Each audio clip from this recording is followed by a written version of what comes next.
மாண்புமிகு பேரவைத் தலைவர் அவர்களே, கூட்டத்தொடர் ஆரம்பத்திலிருந்து நானும் பார்த்து கொண்டுதான் இருக்கின்றேன்.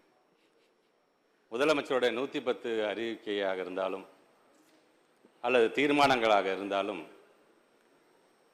அது ஆற்றுகின்ற உரையாக இருந்தாலும் அதில் எங்கும் கல்வி எதிலும் கல்வி என்கின்ற வார்த்தைகள் தான் அதில் தொடர்ந்து இருந்து கொண்டிருக்கின்றது. கல்வி மற்றும் சுகாதார மேம்பாட்டு சேவை, அறிவாற்றலை பரவலாக்குவது, சமுதாயத்தில் இருக்கின்ற ஏற்றத்தாழ்வுகளை களைந்து சமுதாய வளர்ச்சிக்கு இது பெரிதும் பயன்படுகின்ற திட்டம் என்று கிராம சபை கிராம சாலைகள் திட்டத்தை பற்றி பேசும்பொழுது அவர் பேசுகிறார்.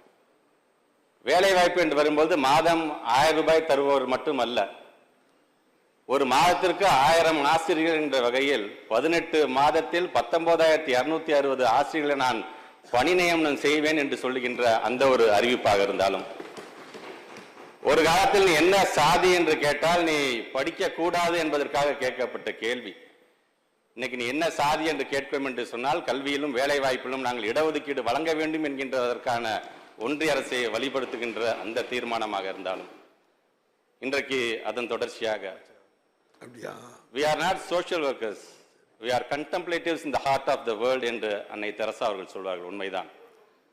சமுதாய வளர்ச்சி என்று வரும்போது அதை சிந்தித்து செயல்படக்கூடிய ஒரு முதலமைச்சரை நாம் இன்றைக்கு பெற்றிருக்கின்றோம். என்னதான் முத்தமிழர் கலைஞர் பிறந்த ஊர் என்று தஞ்சை மாவட்டத்தை சொன்னாலும், பொது வாழ்வில் சட்டமன்றத்திலே புகுந்த வீடாக அவருக்கு அடையாளம் காட்டியது எங்களுடைய திருச்சி மாவட்டம் தான். ஆக அந்த விதத்தில் இன்றைக்கு தமிழ்நாட்டு முதலமைச்சருடைய இந்த அறிவிப்பு, டெல்டா மாவட்டத்தில் பூம்புகாரில் ஒரு கலங்கரை விளக்கம் இருக்கின்றது. அங்கே இருக்கின்ற மாலுமிகளுக்கும் இருக்கின்ற கப்பல்கள்லாம் கரை சேர்வதற்கு இன்றைக்கு இவருடைய அறிவிப்பு என்பது கலைஞர் பெயரில் நூலகம் என்கின்ற கலங்கரை விளக்கம்.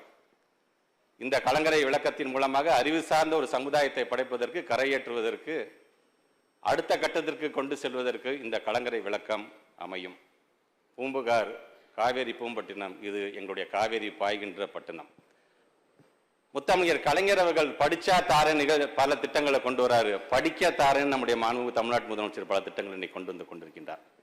ஆக அந்த வகையில் எங்களுடைய திருச்சி மாவட்டத்திற்கு மக்களின் சார்பாக, எங்களுடைய மாவட்டத்துடைய அமைச்சர், நகராட்சி நிர்வாகத்துறை அமைச்சரின் சார்பாக, எங்களுடைய சட்டமன்ற உறுப்பினர்கள் அண்ணன் சவுந்தரபாண்டியன், அண்ணன் காடுவெட்டி தியாகராஜன், பழனியாண்டி, ஸ்டாலின் குமார், இனிகோ ஈதராஜ், அப்துல் சமது, கதிரவன் இவர்கள் சார்பாக, ஏன் ஒட்டுமொத்த டெல்டா மக்களின் சார்பாக எங்களுடைய நன்றிகளை நாங்கள் தெரிவித்துக் கொள்கின்றோம்.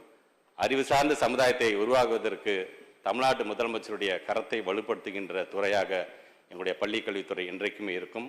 கோவை நூலகத்திற்கும் இந்த நூலகத்திற்கும் நன்றி. இதற்கு உறுதுணையாக இருந்த எங்களுடைய மாண்புமிகு விளையாட்டுத்துறை அமைச்சர், நிதித்துறை அமைச்சர், அனைத்து நிலையிலும் இருக்கின்ற அதிகாரிகளுக்கும் நன்றி தெரிவித்து விடைபெறுகிறேன். உடனுக்குடன் செய்திகளை தெரிந்து கொள்ள சன் நியூஸ் பெல் ஐகானை கிளிக் பண்ணுங்க.